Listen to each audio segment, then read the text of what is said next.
আলায়া।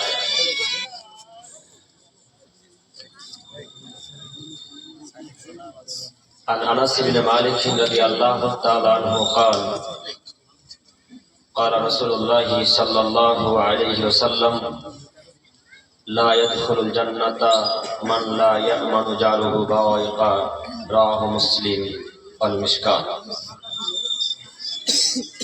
প্রশংসা আল্লাহ সুবহানাহু ওয়া তাআলার জন্যই, শান্তি অবতীর্ণ হোক আল্লাহ রাসূলের উপর সাল্লাল্লাহু আলাইহি ওয়াসাল্লাম। সম্মানিত সভাপতি সাহেব ও ওলামায়ে কেরামগণ ও আমার সামনে বসে থাকা দিনী ভাই ও পর্দার আড়ালে মা ও বোনেরা, আজকে আমাদের এই দিনী সভায় ইসলামিক জালসায় আলোচ্য বিষয় হচ্ছে আমাদের অধিকার বা প্রতিবেশীর হক। এই হক বা অধিকার সম্পর্কে এক গুরুত্বপূর্ণ তথ্যবহুল বিবরণের চেষ্টা করব ইনশাআল্লাহ আজিজ। আমি আমার বক্তব্য শুরু করার প্রথমেই আপনাদের সাথে জরুরি কয়েকটি কথা বলতে চাচ্ছি। তার প্রথম জরুরি কথা হচ্ছে এই, আপনারা বর্তমান এখানে যত মানুষ বসে আছেন সকলেই এক বাক্যে উত্তরে বলবেন, এখন যে নীতিতে, যে হিসাবে, যে পরিস্থিতিতে বর্তমান বসে আছেন এখন, সকলে বলেন তো দেখি এই বসাটা কি মুহাম্মদ সাল্লাল্লাহু আলাইহি সাল্লামের নীতিতে বসে আছেন? যে কথা মনে হয় বুঝাতে পারলাম না। কিভাবে বসে আছেন, এই যে ফাঁকা, তারপর দুই চারজন, তারপরে ফাঁকা, পিছনে দাঁড়িয়ে আছে ভাইয়েরা। তো এখন যেভাবে বসে আছেন এটা কি মুহাম্মদ সাল্লাল্লাহু আলাইহি সাল্লামের পদ্ধতিতে বসে আছেন না নিজের পদ্ধতি হিসেবে আছেন? নিজের পদ্ধতি হিসাবে। তো এটা কার মঞ্চ? হ্যাঁ, আজকে আমরা এখানে কিসের জন্য এসেছি? হাদিস কোরআন শোনার জন্য। তো বসাটাই যদি মুহাম্মদ সাল্লাল্লাহু আলাইহি সাল্লামের নীতিতে না হয়, তাহলে আপনি তার কথা অনুযায়ী হাদিস কোরআন মানতে পারবেন? জি পারবেন না। আগে বসতে হবে তার পদ্ধতিতে, তার নীতিতে চলতে হবে, তাহলে আপনি হাদিস কোরআন মানতে হবে। আপনারা যিনারা দাঁড়িয়ে আছেন, আবার দাওয়াত দিব আমি দেখি, আর একবার দাওয়াত দিব। বসতে বলার কথা বললে ওইদিকে হাঁটতে শুরু করবে। এদের পায়ে যে কিসের স্প্রিং লাগা আছে তা আল্লাহই জানে। সামনে এসে বসা যায় না ভাই? এই ভাই রে, তোমাদেরকে বলছি, তোমাদের গেটের সম্মুখটাতে দাঁড়িয়ে আছে, তোমাদেরকে বলছি সামনে এসে বসা যায় না? এতক্ষণ মেলাতে মেয়েদের ধাক্কা মেরে এসে পেট শান্তি হয়নি, বোকা ছেলে এখন দাঁড়িয়ে থাকতে হবে? বিদ্যা বুদ্ধিতে একটু থাকা উচিত। সব বিদ্যা করি আর বাজারে বিক্রি করে খেলেন। সামনে বসুন, আমি আপনার দিনী ভাই, আপনারা আমি অনুরোধ করছি, আপনাকে আমি যে কোনো মূল্যে সামনে আসা দেখতে চাচ্ছি। আপনি এসে সামনে জায়গায় বসে বলুন।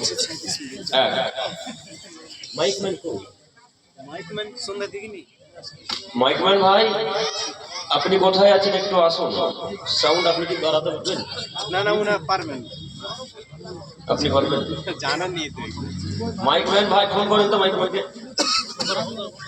মাইকম্যান ভাই, আপনি যেখানে থাকুন না, যদি ঘুমিয়েও থাকেন তো একটু আসুন, এসে সাউন্ডটা ক্লিয়ার করে যান, একটু বাড়িয়ে যান। 1 2। আমি যতক্ষণ কথা বলবো আপনারা একটু আমার সাথে কথা বলবেন ইনশাআল্লাহ। ইনশাআল্লাহ এ কথা সামনে রেখে আপনাদেরকে আবার আমি বলতে চাচ্ছি যে যতক্ষণ এখানে বসে থাকবেন ইনশাআল্লাহ কোরআন এবং হাদিস অনুযায়ী কথা চলবে, এটা আমি আশাবাদী। কথা বলতে গিয়ে যখন হক কথা চলে আসবে, তখন হয়তো আমার সব কথা আপনার বিপক্ষে চলে যেতে পারে। যদি আমার সমস্ত কথা আপনার বিপক্ষে চলে যায়, তাহলে আপনি এখান থেকে উঠে চলে যাবেন না তো ইনশাআল্লাহ? বসে থাকবো একটু। কথা তিতা লাগলে একটু বসবেন, কথা মিঠা লাগলে একটু বসবেন। উঠে গিয়ে এই জালসার এই সভার বিশৃঙ্খলা সৃষ্টি করবেন না ইনশাআল্লাহ। ইনশাআল্লাহ ইনশাআল্লাহ।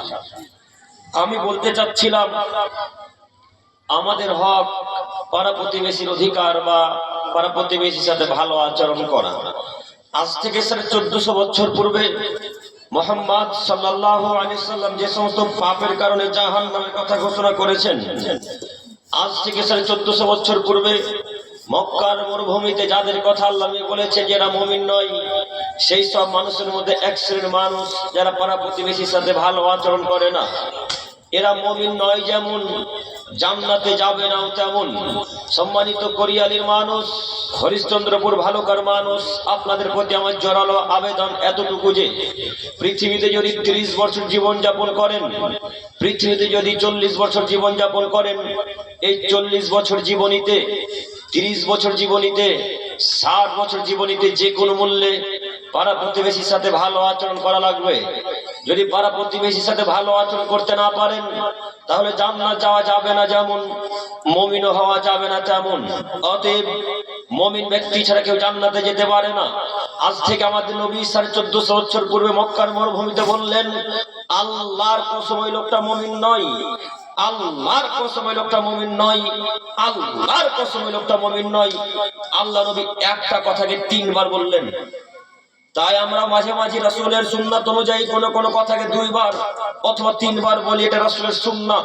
আল্লাহ নবী যখন কোন কথাকে বেশি প্রাধান্য দিতেন, মাররাতাইন আও সালাসা, হয়তো আল্লাহ নবী 2 বার বলতেন, নয়তো 3 বার বলতেন।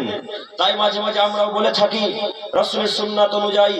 অতএব ওই ব্যক্তি মুমিন নয় বলতেই মুহাম্মদ সাল্লাল্লাহু আলাইহি সাল্লামকে সাহাবায়ে কেরাম জিজ্ঞাসা করে বসলেন, ইয়া রাসূলুল্লাহ, কে সেই ব্যক্তি যার ব্যাপারে কসম কেটে বলছেন, যার ব্যাপারে কসম করে বলছেন যে ওই লোকটা আল্লাহর কসম মুমিন নয়, ওই ব্যক্তি কে? আমরাও তো জানতে চাই, একটু বলেন না।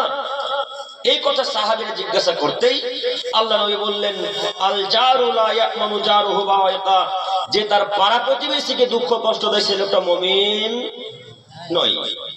অত্র বুখারী মুসলিমের হাদিসকে সামনে রেখে হরিশ্চন্দ্রপুর ভালুকা কোরিয়ালির মানুষকে অনুরোধ করে বলতে চাচ্ছি, যদি আপনি মক্কা থেকে 40 বার হজ করে আসেন, হজ করে এসে যদি আল্লাহর হাদিসের বিপরীতে চলেন, রাসূলের কথার বিপরীতে চলেন, তো জান্নাত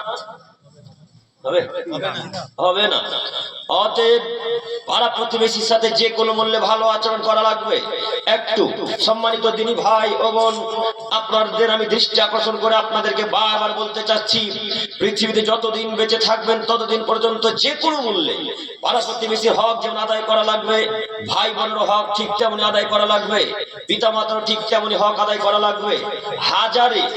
এখন হাজারে কথা বললে ভুল হবে। 1,99,999টা মানুষ তার ভাই বোনের হক আদায় করে না। 1,99,999টা মানুষ ভাই বোনের হক আদায় করে না, পাড়া প্রতিবেশীর হক আদায় করে না। আপনাদেরকে বলি, যদি মানুষ আসলে পাড়া প্রতিবেশীর হক আদায় করত, তাহলে একজন প্রতিবেশী তার পাশে বাড়ি প্রতিবেশীকে গালি দিতে পারতো না। এখন আমরা কোরিয়ালি বাজার কেন, সারা পৃথিবীর দিকে নজর ঘুরে যদি দেখতে চাই, তাহলে দেখতে পাবো পাড়া প্রতিবেশীর সাথে 1,999টা লোকেরই মিল নাই আছে। যেমন সমাজে 200টা বাড়ি, তার মধ্যে 20টা বাড়ি আলাদা, আর 180টা বাড়ি একদিকে। এদের যদি শিক্ষিত বলেন, তাহলে অশিক্ষিত কারা? 200টা পরিবার থাকার পরে যদি 30টা লোক আলাদা হয়ে যেতে হয়, 300 পরিবার থাকার পরে যদি 40টা পরিবার আলাদা হয়ে যেতে হয়, তাহলে এদের মতো অযোগ্য মানুষ, অযোগ্য সর্দার, অযোগ্য সভাপতি, অযোগ্য ক্যাশিয়ার পৃথিবীতে আছে, এটা আমরা মনে করি না। এরা এইভাবে চলাচল করে কেন? যে কোনো মূল্যে পাড়া প্রতিবেশীর সাথে ভালো আচরণ করা লাগবে। পাড়া প্রতিবেশীর সাথে যদি ভালো আচরণ না হয়, তো আপনি যতই সালাত আদায় করেন, যতই তাহাজ্জুদের সালাত পড়েন, যতবার আল্লাহ তাআলাকে ডাকেন, আল্লাহ তাআলাই ডাকে সাড়া দেবেন না। ক্যামেরাম্যান ভাই, আপনার ক্যামেরা বন্ধ হয়ে গেছে, আপনি একটু এই ক্যামেরার সামনে এসে ক্যামেরাটা ঠিক করুন। আপনারা একটু এখানে থাকুন না, বাইরে চলে যাচ্ছেন কেন? প্রোগ্রাম শেষে চলে যান, একটু সামনে থাকা যায় না? আসলে একটু আপনি তাড়াতাড়ি আসুন, মায়েরা দেখতে পাচ্ছে না। সম্মানিত উপস্থিতি, বলছিলাম মুমিন যদি হতে হয়, তাহলে পাড়া প্রতিবেশীর সাথে ভালো আচরণ করতে পারবো না আজকে থেকে ইনশাআল্লাহ।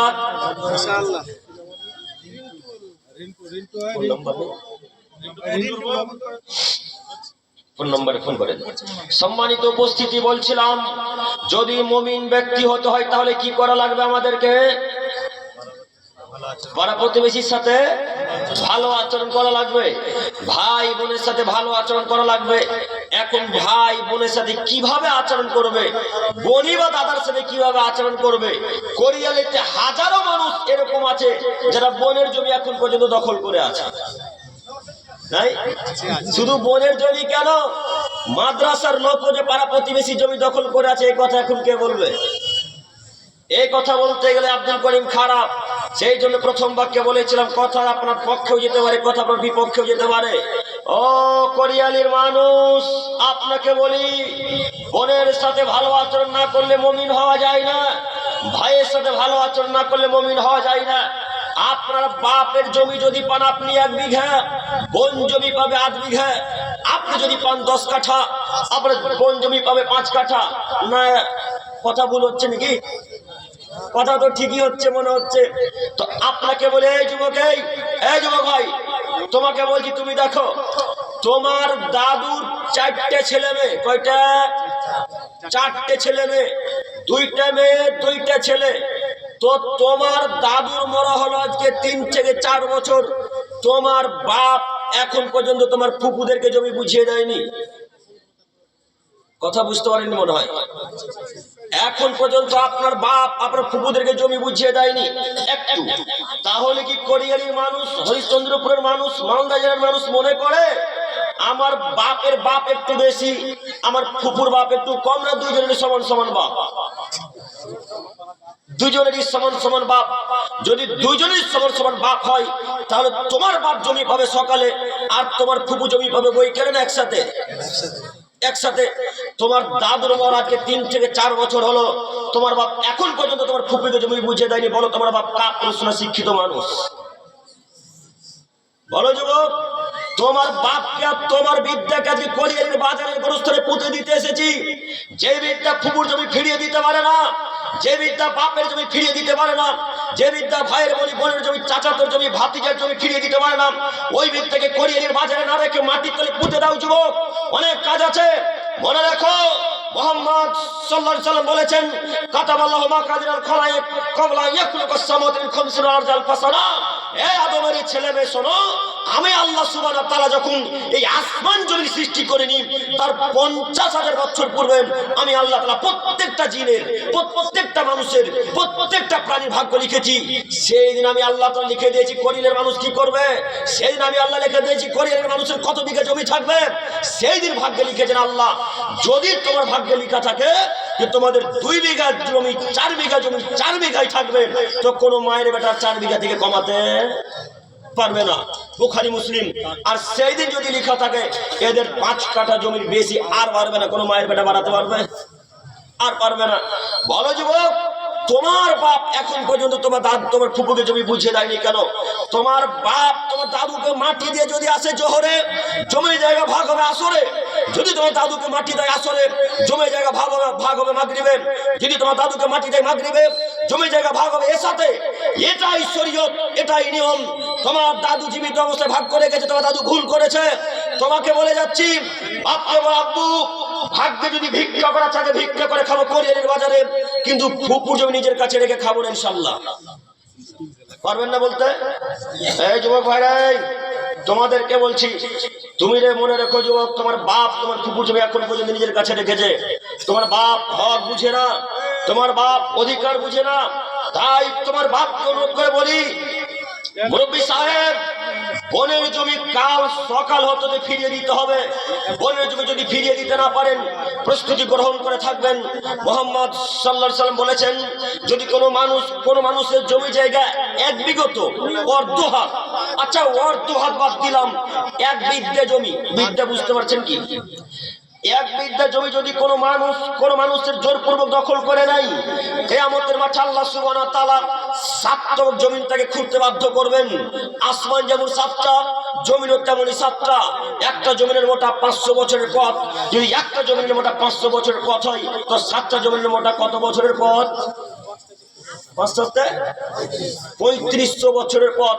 3500 বছরের পথ আল্লাহ তাআলা আপনার আব্বাকে আপনাকে খুঁড়তে বাধ্য করবেন। কেন?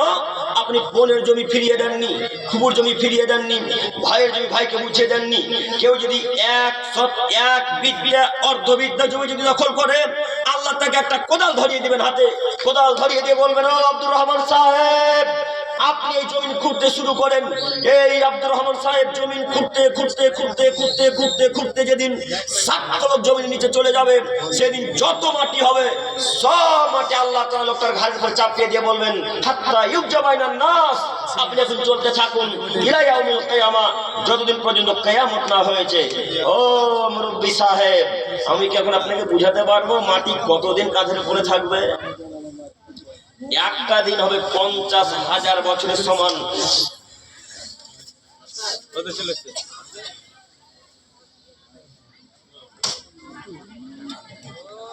এইভাবে বারবার চেষ্টা করলে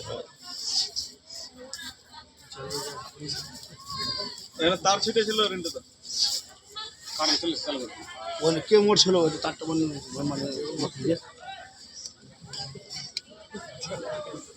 আপনি চালু করে তারটা মানে খুশি হলো তার আচ্ছা আচ্ছা ঠিক হয়ে গেছে কি? আচ্ছা আপনি বসে যান, এবার আপনি বসে যান ভাই।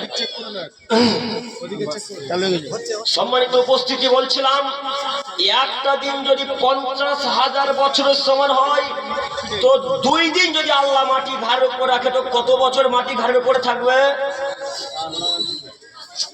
কথা বুঝতে পারেন না? 50 বছর। একটা দিন যদি 50,000 বছরের সমান হয়, তো আল্লাহ যদি 2 দিন আপনার মাটি ঘাড়ের উপর রাখে, তো কত বছর মাটি ঘাড়ের উপর থাকবে?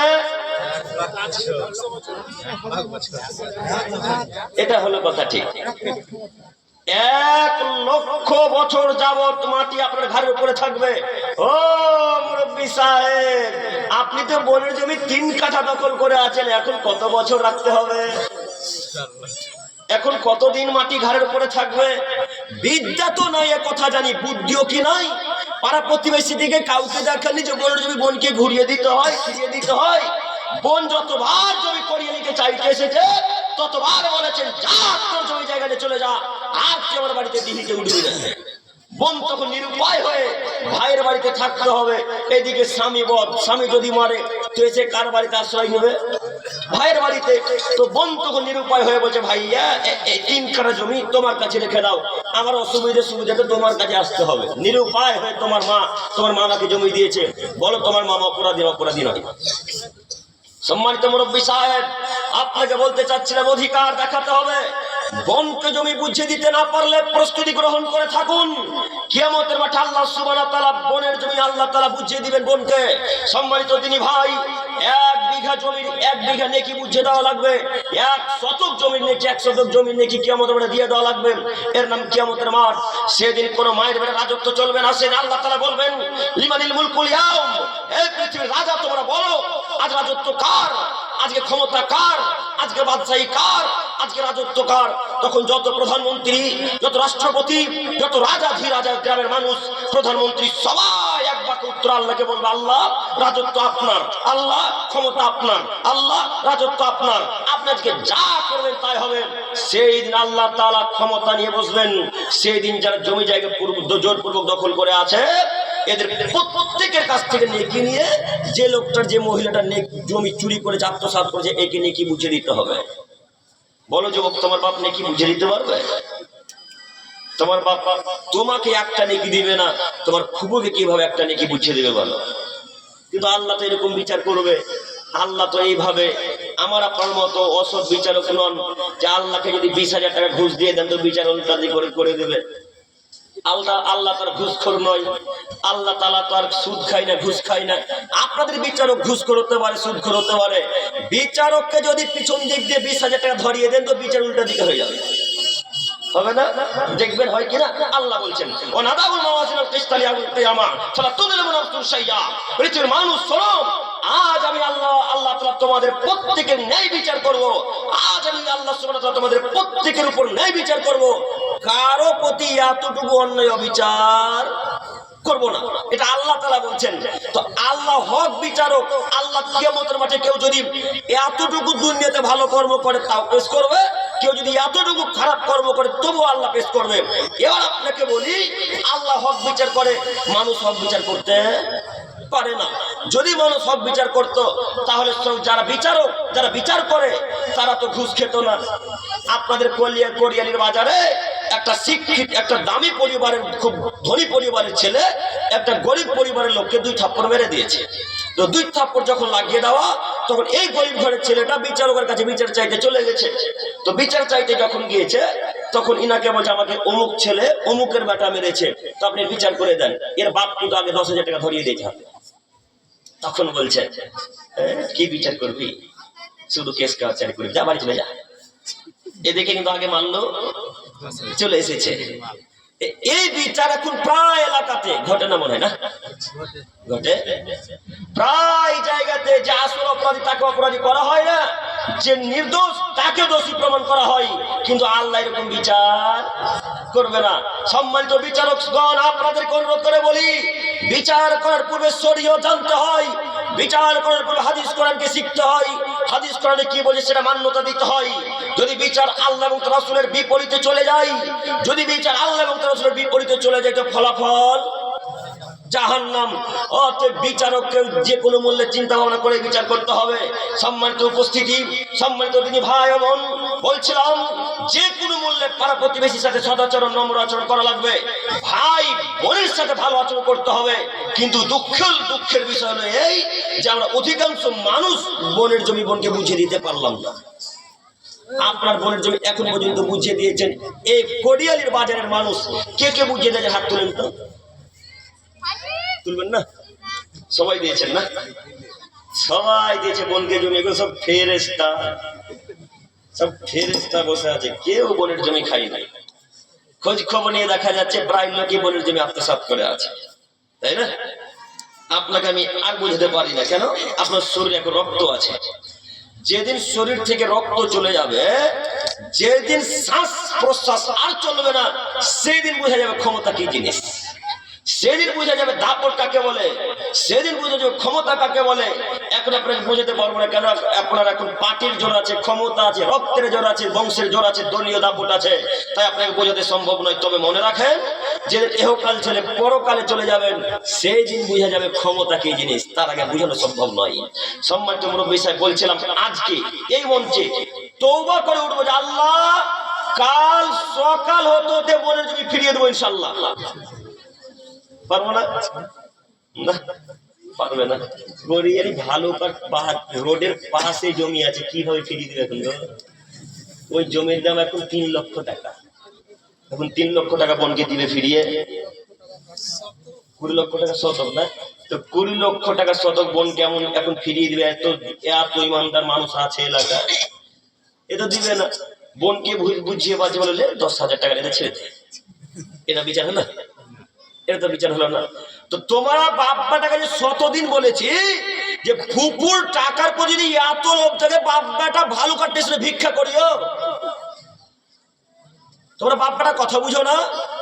তোমাদের বাপ্পাটাকে বলেছি যদি ভালো কাটতে ভিক্ষা করতে লজ্জা লাগে তো মালদা স্টেশন চলে যাবে বেটা, মালদা স্টেশন যদি ভিক্ষা করতে লজ্জা লাগে তো শিয়ালদা চলে যাবে। শিয়ালদাতে হাজার হাজার মানুষ, ভারতবর্ষের সব থেকে বড় স্টেশন জনসংখ্যার দিক দিয়ে, মানুষের দিক দিয়ে, সেই স্টেশনের নাম কি? শিয়ালদা। এত বড় শিয়ালদাতে যত লোক আটে ভারতবর্ষের কোনো জায়গাটা তো লোক একসাথে আটে না। ওইখানে ভিক্ষা করতে বসো, হাজার হাজার লোক টাকা দিবেন। ওইখানে ভিক্ষা করে করে করে করে করে করে করে করে করে যদি 20 লক্ষ টাকা হবে, সেদিন বাপটা কলকাতা থেকে এসে কোরিয়ালি বাজারে কোনো জায়গায় জমি কিনে তারপরে বাড়ি ঢুকিও। ফুপুর জমি নিজের কাছে রেখো না। ভিক্ষা করে জমি কিনে বেটা বাঁচার পথ আছে কিয়ামতের মাঠে, কিন্তু ফুপুর জমি নিজের কাছে রেখে বাঁচার পথ নেই।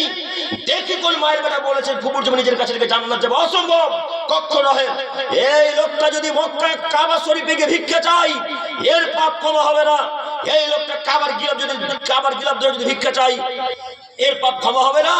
পাপ 2 ভাগে বিভক্ত: 1 আল্লাহর সাথে জড়িত পাপ, 2 মানুষের সাথে জড়িত পাপ। মানুষের সাথে জড়িত যেগুলো পাপ, ওইগুলো আল্লাহ ক্ষমা করবে না। এখন বোনের জমি দখল করেছেন, কিভাবে আল্লাহ ক্ষমা করবে এ কথা আপনাকে আমি কি দিয়ে বুঝাই? সম্মানিত মুরব্বী সাহেব, বলছিলাম আপনাদের গ্রামের এলাকার মানুষের অবস্থা যেমন, ঠিক আপনাদের মেম্বারের অবস্থা ঠিক তেমন। আপনাদের মেম্বারের অবস্থা যেমন, তেমন ডিলারের অবস্থা ঠিক তেমন। কেউ হক আদায় করতে জানে না, কেউ ন্যায় বিচার করতে জানে না। ওইদিকে মমতা খালা ওই নবান্নতে বলেছে কোরিয়ালির বাজারে যত মানুষ আছে প্রত্যেকটা লোক মাথা পিছু 4 কিলো 5 কিলো করে গম দিতে হবে। এখন ডিলার সাহেব 3 কিলো করে গম দেয়। কথা মিলে না মনে হয়, কথা মিলছে? নবান্নতে মমতা খালা বললো যে প্রত্যেকটা কোরিয়ালির মানুষের মাথা পিছু 5 কিলো করে চাল দিবে। এখন ডিলার সাহেব এসে দিয়েছে 3.5 কিলো 4 কিলো করে চাল, 1 কিলো চাল তার বাড়িতে। এটা মনে হয় ন্যায় বিচার নাকি? এটা ন্যায় বিচার নয়? আমরা তো এটাই ভেবেছি ন্যায় বিচার। নইলে মানুষ মুখ খোলে না কেন? নইলে মানুষ প্রতিবাদ করে না কেন? মানুষের কতদিন চুপ থাকবে? একটু এই ডিলার সাহেব ওই মানুষের চাল মেরে খেয়ে হজ করতে চলে গেছে মক্কায়। এই ভাই রে, এদিকে দেখেন, কোথায় হজ করতে গেছে? মক্কায়। হজ কিন্তু এখন 2 জায়গায় হয়, জানেন না? একটা হজ হয় মক্কায়, আর যাদের টাকা পয়সা নেই তারা হজ করতে যাবে ফুরফুরা শরীফে, মুরগি নিয়ে হজ হয়ে যাবে। হবে না? শ্রোতারা যে বলছে সুবহানাল্লাহ, তো হজ হলো কেন? কিভাবে হলো? বক্তা আপনার বলছে, আপনার বক্তা এইভাবে আমাদের মতো চেয়ারে বসে বলছে যাদের টাকা আছে পৃথিবীর মানুষ 24 পরগনায় তারা হজ করতে যাবে মক্কায়, যাদের টাকা পয়সা কম আছে তারা হজ করতে যাবে ফুরফুরাতে মুরগি নিয়ে। হজের মতন কি পাবে? তখন আমিও বললাম যে ফুরফুরাতে হজের মতন কি হয়? এটা তো চূড়ান্ত মিথ্যা কথা। ফুরফুরাতে গেলে জাহান্নামে টিকিট মিলে, কথা সত্য কথা। কথা বুঝতে পারলেন না মনে হয়? ফুরফুরাতে কোন মায়ের বেটা বললো হজ হবে? অসম্ভব, কখনো হয়। আজ থেকে পৃথিবীর 50,000 বছর পর যদি সারা পৃথিবীর মানুষ মিলে মক্কার চাইতে একটা ভালো দামি কাবাঘর তৈরি করে, আর ওই কাবাঘর যদি সারা পৃথিবীর মানুষ হজ করতে যায়, তবু এদের হজ আর হবে না। কেন?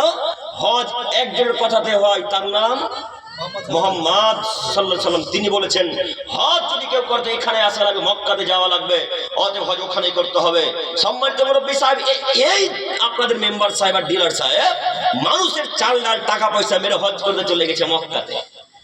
মক্কাতে হজ করতে গিয়ে কাবার গিলাফকে ধরে মাথা ঠুকে ঠুকে ঠুকে ঠুকে রক্ত বের করে দিয়েছে কপাল দিয়ে। রক্ত বের করে দিয়ে এক পর্যায়ে এবার আল্লাহকে বলতে শুরু করেছে, আল্লাহ তুমি বড় দয়াবান, তুমি বড় ক্ষমাবান, তুমি বড় রহমান, তুমি বড় খালিক, তোমার আমরা ভিক্ষা চাইছি। তুমি তো ক্ষমার সাগর, দয়ার আধার, তুমি আমাদেরকে ক্ষমা করতে পারো। অতএব আশা নিয়ে কাবার গিলাফে তোমার কাছে ভিক্ষা চাইছি। আল্লাহ তুমি আমার পাপ ক্ষমা করো। আল্লাহ আমি কোরিয়ালির মানুষের চাল মেরে খেয়েছি, তুমি ক্ষমা করো। আল্লাহ আমি কোরিয়ালির মানুষের রাস্তা টাকা মেরে খেয়েছি, তুমি ক্ষমা করো। এইভাবে ওই ওই মেম্বার আর ডিলার সে ভিক্ষা চাইছে আল্লাহর কাছে।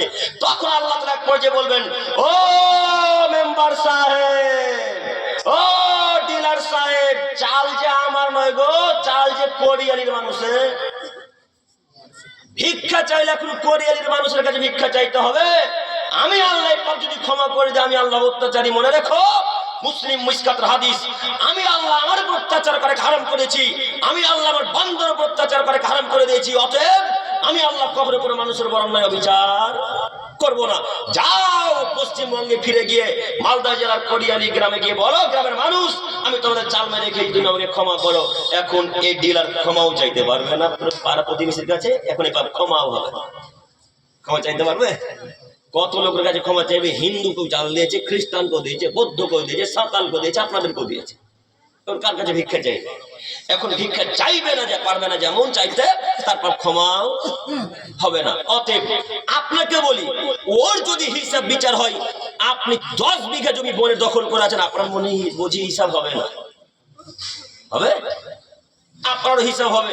10 বিঘা তো বহু দূরের কথা। আরে আমাদের এলাকার যদি কেস ছিল, আপনাদের এলাকার কেসে যদি 1 টাকায় দুকুটি করে, এরও বিচার ফাইসালা কিয়ামতের মাঠে হবে। কি হিসাব করেছেন? সম্মানিত মুরব্বী সাহেব, বলছিলাম আজকের পর থেকে যত মানুষের জমি জায়গা দখল করে আছেন, প্রত্যেকটা মানুষের কাছে আমার অনুরোধ, আজকে ফিরিয়ে দিতে পারবো না, সকাল হতে ইনশাল্লাহ পারবেন। ইনশাল্লাহ ইনশাল্লাহ আপনি এতটুকু মাথায় কথা রাখবেন যে মানুষকে দুঃখ কষ্ট দিয়ে জান্নাত পাওয়া যায় না। এ কথাই চূড়ান্ত। অতএব আমি আপনাকে অনুরোধ জানাচ্ছি নীতি পরিবর্তন করেন। এরপর আয়াত মহান আল্লাহ তাআলা বলেন, ওয়াবুদুল্লাহ, পৃথিবীর মানুষ তোমরা আমার ইবাদত করবে, ওয়ালা তুশরিকু বিহি শাইআ, তোমরা আমার ইবাদতের সাথে কাউকে শরীক স্থাপন করবে না। জরুরি এখানে একটি কথা, যদিও আমাদের বিষয় এই কথার সাথে সম্পৃক্ত নয়, তারপরও কথা বলতে আমি বাধ্য। এখন হাজারো যুবক যারা এখন পৃথিবীতে চলাচল করছে, তাদের ডান হাত অথবা বাম হাতে দেখবেন ওই কালো ধাগা অথবা বালা পরা আছে, আছে থাকে। তো এখন মনে হয় এই কোরিয়ালির গ্রামের মানুষের নাই বালা হাতে, কিছু কিছু আছে। ওই লোকটাকে আল্লাহ বলছেন, তোমরা কি লোকমানের কথা পড়নি? তোমরা কি লোকমানের কথা জানো না? লোকমান কি বললো? তার ছেলেকে বললো, ইয়া বুনাইয়া, হে আমার আদরের সন্তান, লা তুশরিক বিল্লাহ, তুমি আল্লাহর সাথে কাউকে জড়াইও না বেটা, ইন্না শিরকা লাযুলমুন আযীম, নিশ্চয় শিরক পৃথিবীর সবথেকে বড় অপরাধ। এই কথা কে কাকে বলছে বলেন তো? বাপ ছেলেকে বলছে। লোকমান তার ছেলেকে বলছে, আব্বু কোশ্চিন কেন পৃথিবীতে যতদিন তুই বেঁচে থাকবে ততদিন পর্যন্ত আল্লাহর সাথে কাউকে শরীক স্থাপন করো না বেটা। এটা আল্লাহ তাআলার কথা, তিনি লোকমান হাকিমকে বলছেন। তো লোকমানের কথা আল্লাহ এত পছন্দ করলেন, লোকমানের কথা আল্লাহ এত পছন্দ করলেন, এই যে কোরআন মাজিদ, এই কোরআন মাজিদের মধ্যে আল্লাহ তো লোকমানের কথাকে পেশ করে দিয়ে সারা পৃথিবীর মানুষকে বাধ্য করলেন বলতে, হে পৃথিবীর মানুষ, লোকমান যে কথা তার ছেলেকে বলেছিল তোমরাও বলো। লোকমান বলতে পারে বেটা শিরিক করো না, লোকমান বলতে পারে বেটা মাথায় চাদর দিও না, লোকমান বলতে পারে বেটা হাতে তাবিজ দিও না। এ কথা লোকমান বলতে পারে, আপনি বলতে পারেন না? লোকমানও বাপ, আপনিও বাপ। লোকমান কোন নবী নন, শেখ লোকমান নবী ছিল? লোকমান নবী নয়, লোকমান একজন সাধারণ মানুষ, তবে খুব জ্ঞানী মানুষ, খুব দামি মানুষ, খুব পরহেজগার মানুষ। তাই তার কথাকে আল্লাহ কোরআন মাজিদের মধ্যে পেশ করলেন।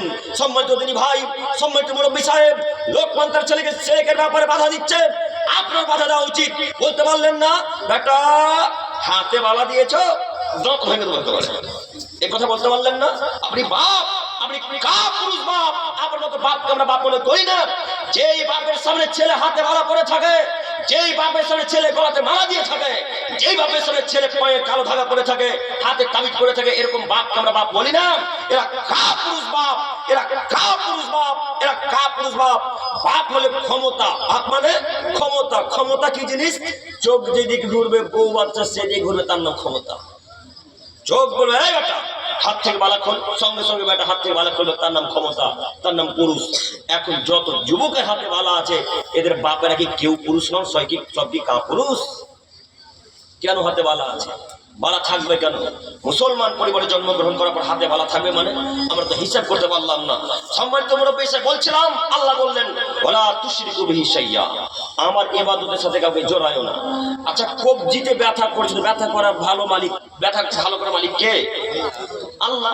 তো আপনার ছেলে যে বলছে কালো ধাগা বাঁধলে ব্যথা ঠিক হয়ে যাবে, এখন আপনার ছেলে ধাগাকে বা ভালো করার মালিক ভাবলো না? আপনার ছেলে এখন তো মুশরিক, শিরক করলো, আপনার ছেলেকে ভিক্ষা চাইতে হবে যে কোনো মূল্যে। এই বাক্য এদিকে ছেড়ে দিলাম। ৩, ওয়াবিল ওয়ালিদাইনি ইহসানা, তোমরা তোমাদের পিতামাতার সাথে ভালো আচরণ করবে। কে পিতামাতার সাথে ভালো আচরণ করে? কে যে করে আমরা ভেবে পাই না। এরা তো বউয়ের কথায় উঠে, বউয়ের কথায় বসে, যাকে কোরিয়ালির ভাষাতে ভাড়ুয়া বলে। হ্যাঁ, কি বলে? এই কথায় কই কিষানগঞ্জ গোপালপুর থানাতে বলাতে আমার সাথে ঝগড়া, আর মেলার বিরুদ্ধে কথা বলাতে আমার সাথে ঝামেলা। দেখেছেন, খুব ভাইরাল না? যেখানে যাচ্ছি মেলার বিরুদ্ধে কথা বলতে হবে। সবাই কি হয়েছিল ভাই, কি হয়েছিল ভাই, কি হয়েছিল, সব জায়গাতে যেখানে। এই দুইটি জিনিস নিয়ে শুধু ঝামেলা। আমি বলেছি মেলা বসা হারাম, নারী পুরুষ একসাথে ঘুরে, তখন বলেছে আপনি কি দেখেছেন মহিলারা তার ছেলেরা গার্লফ্রেন্ডের হাত ধরেছে? এখন ধরা দেখতে হবে। তার মানে উনি বলতে চাচ্ছে হাত ছেড়ে ঘোরা যায়, তাই না? ওনার একটা বক্তব্য। তো বক্তব্য দিয়ে যখন নেমে যাচ্ছি, ওনার রাগে নেই, এটাই কারণ ওইখানকার লোকেরা বলছে ওর বেটি আর বহু মেলাতে ঘুরছিল, তাই এত রাগ। ওই যে বলেছি যত মহিলারা বাজারে বলছিল সব কাপুরুষের মেয়ে, সব কি হিজড়াদের মেয়ে, এই কথা যখন বলে তখন ওর রাগ ধরে গেছে যে আমারও তো বেটি আছে মেলাতে। কথা বুঝেননি? আমারও তো মেয়ে আছে, তাই তার রাগ। তখন বলছে কে বললো মেলা দেওয়া হারাম, মেলা দেওয়া যায়? তো এই কথাটা আমি বলছি যে এরা তো মায়ের সাথে ভালো আচরণ করে না। বউ বলেছে তুমি যদি মাকে 10,000 টাকা দিয়েছো তোমাকে তালাক দেবো। আগে মহিলাদেরকে তালাকের ভয় দেখাতো ছেলেরা, এখন মেয়েরা ভয় দেখায়। কেন বলেন তো? বউ যে সুন্দরী, যদি তালাক দিয়ে দেয় কি যে হয় আর পাবো না এরকম। তো যুবক তোমাকে বলি, বউ তো 1000 পাওয়া যায়, মা পাওয়া যাবে? মা তো পাওয়া যায় না। তো মায়ের সাথে খারাপ আচরণ কি হিসাবে আপনি করলেন? আপনার কাছে আমি শতদিন বলেছি, মা যে কথাই বলবে সে কথায় মান্যতা দিতে হবে। একটুকু এদিক ওদিক হওয়া যাবে না, তার নাম মা। এই হলো মা। মায়ের কথা অবাধ্য চলে জান্নাত কিনা যাই না। আপনাকে আমি বলি একটা কথা, আপনি যত টাকা উপার্জন করছেন সব টাকা কি স্ত্রীর অ্যাকাউন্টে দিতে হবে না মার অ্যাকাউন্টে দেওয়া লাগবে? মাকেও দেওয়া লাগবে। তো এরা তো শিক্ষিত ছেলে, যত টাকা উপার্জন করছে সব টাকা স্ত্রীর অ্যাকাউন্টে দিচ্ছে, মায়ের অ্যাকাউন্টে দেয় না। কেন? মায়ের অ্যাকাউন্টে টাকা দিলে মা তখন ভাগ্নিকে দিয়ে দিচ্ছে, তাই না? দিচ্ছে বোনকে, এটাও যে স্বাভাবিক, এটাও যে সত্য, মিলে যাচ্ছে কথা। তো এই ছেলেটা তো শিক্ষিত, এই ছেলেটা বাইরে কাজ করে বা চাকরি করে, তখন যত টাকা মাসের মাস ইনকাম করে সব ওয়াইফের টাকা অ্যাকাউন্টে ছাড়ে, সব স্ত্রীর অ্যাকাউন্টে টাকা ছাড়ে। এই ছেলেটা 8 মাস 9 মাস 1 বছর যাবত বাইরে থাকে, কেরালা দিল্লি মুম্বাই থাকে, মাসের মাস টাকা পাঠায়, যখন স্যালারি পাই টাকা দিয়ে দেয়, এই স্ত্রীর অ্যাকাউন্টে ঢুকে। এই ছেলেটা যখন 7-8 মাস 1 বছর পর বাড়ি এসে দেখছে স্ত্রীও না, এখন টাকাও না, অন্য জনের হাত ধরে পালিয়ে। এখন টাকা লস হলো না লাভ হলো? মায়ের অ্যাকাউন্টে যদি দিতে তো তুমি 7 ভাগ নেকিটা পেতে। তোমার বোন মাকে, তোমার মতো বোনদেরকে দিয়ে দিচ্ছে, তুমি 7 ভাগ নেকি পাচ্ছ, তাই না? স্যার সাদকায় জারিয়া হচ্ছে। তো তোমার যখন সবই গেল, এই পুরো গেল, ওই পুরো গেল, বউ গেল, টাকাও গেল। তো তোমার মাথাতে তো গোবর আছে, তোমাকে আমি আগে থেকেই চিনি। তুমি MA পাস ছাত্র, এমনিতেই বলেছি তুমি MA পাস ছাত্র, তোমার মাথায় মগজ আছে, গোবর ভরা আছে। তোমার মাথায় যদি মগজ থাকে তাহলে তুমি স্ত্রীর অ্যাকাউন্টে টাকা দিতে না, নিজের অ্যাকাউন্ট নাই আছে তো। মায়ের প্রতি যদি এত ভরসা না থাকে তো নিজের অ্যাকাউন্টে রাখেন না, কে নিষেধ করলো? ওর অ্যাকাউন্টে টাকা কেন? সম্মানিত তিনি ভাই, আপনাকে আমি অনুরোধ জানাচ্ছি, স্ত্রীর অ্যাকাউন্টে এত বড় টাকা দেওয়া ঠিক নয়, নইলে আপনার মুখের আত্মীয় আরেকজনের সাথে চলে যাবে। এটাই দুনিয়া, এরই নাম দুনিয়া। অতএব আপনাকে বলি, মায়েদেরকে টাকা দিতে হবে না একথাও বলছি না, স্ত্রীদেরকে টাকা দিতেই হবে না একথাও বলছি না। স্ত্রীকে টাকাও দিতে হবে, তার সাথে ভালো আচরণ করা লাগবে। যতটুকু প্রয়োজন ততটুকু দেন, যদি প্রয়োজনে বেশি টাকা দেন তো ও তো বেশি টাকা খরচ করে আপনার সব সংসারটাকে নষ্ট করে ফেলবে। ওরা পালন করতে পারে না, টাকা কন্ট্রোল করতে পারে না, নিয়ন্ত্রণ করতে পারে না। বেশি টাকা যখন হাতে চলে আসে তখন ভেবে নাই যে অমুক শাড়ি কিনবো, অমুক জামা কিনবো, অমুক পায়জামা কিনবো, তখন এটাই তাদের মাথাতে কাজ করে। অতএব যতটুকু প্রয়োজন ততটুকু টাকা দেন। সম্মানিত মুরব্বী সাহেব, বলছিলাম যে কোনো মূল্যে মায়ের সাথে ভালো আচরণ করেন। বউর কথা মান্যতা দিতে হবে, মায়ের কথা মান্যতা দিতে হবে। মায়ের জায়গা মা, বউয়ের জায়গায় বউ, মনে থাকবেন ইনশাআল্লাহ। দুজনকে কন্ট্রোল নিয়ন্ত্রণ করা লাগবে, এরই নাম পুরুষ। আর যে পুরুষ মাকে গালি দিয়ে বউয়ের সাথে থাকলো সে কি পুরুষ না কাপুরুষ? সে তো কাপুরুষ। অতএব কোরিয়ালির মানুষের কাছে আমার অনুরোধ যে কোনো বলে দুজনকে নিয়ন্ত্রণ করবো ইনশাআল্লাহ থেকে, ইনশাআল্লাহ ইনশাআল্লাহ। এরপরে আল্লাহ তাআলা বললেন অবিদিল কুরবা, নিকট প্রতিবেশীর সাথে ভালো আচরণ করবে। এই বাক্যটা বলার জন্য এতক্ষণ থেকে আয়াতটা পেশ করছি। আল্লাহ তাআলা বলে পৃথিবীর মানুষ, তোমাদের যারা নিকটের প্রতিবেশী তাদের সাথে ভালো আচরণ করবে। নিকট প্রতিবেশী বলতে ভাই, নিকট প্রতিবেশী বলতে বোন, নিকট প্রতিবেশী বলতে চাচা, নিকট প্রতিবেশী বলতে খালা, মামা, নানা, নানি, এরাই সব থেকে নিকটের প্রতিবেশী। তারপরে গ্রাম্য এলাকার মানুষ। নিকট প্রতিবেশীর সাথে সম্পর্ক রাখা যত কঠিন, বাইরের লোকের সাথে সম্পর্ক রাখা তার চেয়ে আরো সহজ। নিজের প্রতিবেশী, নিজের ভাই বোনের সাথে সম্পর্ক রাখা যায় না, কিন্তু বন্ধুর সাথে সম্পর্ক ঠিকই করে আছে। নিজের ভাইয়ের সাথে সম্পর্ক রাখা অতীব কঠিন, খুব জটিল, টাফ বিষয়। কিন্তু আপনার বাড়ি থেকে 10টা বাড়ি পরে ওই লোকটার সাথে সম্পর্ক ঠিকই আছে। এই জন্য আল্লাহ তাআলা নিজে বললেন নিকট প্রতিবেশীর সাথে আগে ভালো আচরণ করা লাগবে, তারপরে দূর প্রতিবেশী। আল্লাহ তাআলা প্রথমে বললেন অবিদিল কুরবা, নিকট প্রতিবেশীর সাথে ভালো আচরণ করো, তারপরে জুনুব, দূরের লোক। অতএব সম্মানিত মুরব্বী সাহেব, আপনাকে আমি বলি, ভাইয়ের সাথে সম্পর্ক আমরা রাখতে পারি না। কিভাবে রাখবেন? আপনার ভাই যে আসলে জমি জায়গা নিয়ে নিয়েছে, এখন রাখতে পারবেন সম্পর্ক? পারবেন না, খুব কঠিন বিষয়। যখন কেউ সামান্য 10,000 টাকা বেড়ে নেয় তখন তো আমাদের সহ হয় না। সহ্য করতে পারি আমরা? তখন তো আমরা মেনে নিতে পারি না। তখন কত কোর্ট কাছারি অফিস আদালত সরদার কেসদের কাছে গিয়ে বিচার চাই। তো আপনার ভাই আপনার জমি জায়গা আসলেই দখল করেছে 2 বিঘা, এখন এই লোকটা জমি দিচ্ছে না, বা আপনাকে 2-3 থাপ্পড় মেরে দিয়েছে খুব জোরে, তো যেমনই 2-3 থাপ্পড় মারা আপনি চলে গেছেন সরদারের কাছে, বিরক্ত লাগছে? একটু আমার দিকে চেয়ে থাকেন, গল্প বললাম আমি শেষ করে দেবো, একটু আমার দিকে তাকান। আপনার বড় ভাই বা ছোট ভাই খুব ধনী মানুষ, টাকা আছে, আল্লাহ দিয়েছে অগাধ টাকা, তো আপনাকে 2-3 থাপ্পড় লাগিয়ে দিয়েছে। 2-3 থাপ্পড় যেমনই লাগিয়ে দেওয়া সঙ্গে সঙ্গে আপনি সর্দারের কাছে বিচার চাইতে চলে গেছেন। তো বিচার চাইতে গেছেন যখন, তখন সর্দার বলছেন ভাই ভাই সম্পর্ক মিটমাট করে নে, ছাড় বাদ দে, যা চলে যাবে, ভাই ভাই মিলে যায়। আপনারা কিন্তু এ কথা সহ্য হলো না, যে না আমার ভাই মারলাম কিভাবে মানে, গ্রামে 10টা লোক মার খেতে আমাকে দেখেছে, আমার একটা স্ট্যাটাস আছে, একটা তোমার অহংকার আছে, এটা আপনি মেনে নিতে পারছেন না। তখন উনি যখন আপনার কথাকে অমান্য করে দিল, তখন আপনি চলে গেলেন এমএলএ এমপির কাছে। এমএলএ বলল আরে যা ভাই ভাই বিচার করছিস কেন রে, যা মেনে নে না। তো আপনি তো ধৈর্য নেই, আপনার ধৈর্যশীল আপনি নন। যখন এমপি আপনার কথাকে নাকচ করে দিল, তখন আল্লাহকে এসে বলছেন আল্লাহ আমার ভাই আমাকে 2-3 থাপ্পড় মেরেছে, আমি তোমার উপর ধৈর্য ধারণ করলাম, এটা ধৈর্য হলো? আপনি বিচার করতে গেলেন, বিচার পেলেন না, এমপির কাছে বিচার চাইতে গেলেন, বিচার পেলেন না, যখন কেউ বিচার করে দিল না, তখন আল্লাহকে বলেন আল্লাহ তোমার উপর ধৈর্য ধারণ করলাম, এটা ধৈর্য হলো? এটা ধৈর্য নয়। যখন আপনার ভাই জমি দখল করে নিল, বা যখন আপনার ভাই আপনার গালে 2-3 থাপ্পড় মারলো, সঙ্গে সঙ্গে সুন্দর করে ওযু করেন, সুন্দর করে ওযু করে রবের দরবারে 2 রাকাত সালাত আদায় করে আল্লাহকে আল্লাহ তোমার দরবার বিচার ছেড়ে দিলাম, তোমার উপর ভরসা করলাম, তাওয়াক্কাল আল্লাহ, তোমার উপর ভরসাকারী আমি, তুমি এর বিচার করিও। আল্লাহর উপর এইভাবে যদি ভরসা করে থাকতেন, এর বিচার আল্লাহ একদিন একদিন করবেই করবে ইনশাআল্লাহ। সবার দরবারে ঘুরে ঘুরে যখন বিচার হলো না, তখন বলছে আল্লাহ তোমার উপর ধৈর্য ধারণ করলাম, এর নাম ধৈর্য নয়। অতএব ধৈর্য ফার্স্ট চান্সে করা লাগবে, তাহলে আল্লাহর পক্ষ থেকে সহযোগিতা আসবে ইনশাআল্লাহ। সম্মানিত মুরব্বী সাহেব, আপনাকে আমি এরপরেও বলি, ভাই জমি জায়গায় নিবে কোথায় চূড়ান্ত কথাই ঠিক, কেন আপনার ভাই শিক্ষিত মানুষ নয়, তাই বলে আপনি কেস করবেন এখন?